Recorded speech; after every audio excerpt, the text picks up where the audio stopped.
जनतेच्या न्याय हक्कासाठी प्रजासत्ताक न्यूज सदैव आपल्यासोबत।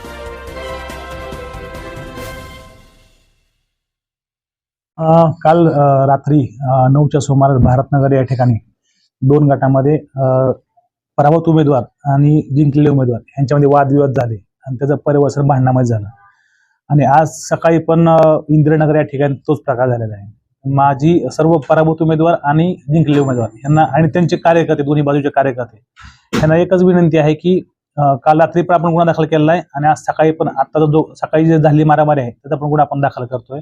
माझी अशी सगळ्यांना नम्र विनंती आहे की कुणीही कायदा हातात घेऊ नये। आम्ही कोणतीही कुणाची भीडभाड न बाळगता आम्ही गुन्हे दाखल करणार आहोत। पण यापुढे जर समजा मारामारी झाली तर आम्ही कठोरात कठोर गुन्हे दाखल करणार आहे। आम्ही बघणार नाही की कोण कुठल्या पक्षाचा आहे, आम्ही 100% कारवाई करणार। सगळ्यांना आमचं नम्र आव्हान आहे की कुणीही मारामारी करू नये आणि अफवांवर विश्वास ठेवू नये। आपल्या परिसरातील ताज्या घडामोडी पाहण्यासाठी आजच प्रजासत्ताक न्यूज 24 ला सबस्क्राईब करा आणि 10 अपडेट तसेच लाईक अँड शेअर करायला विसरू नका। प्रजासत्ताक न्यूज सदैव आपल्या सोबत।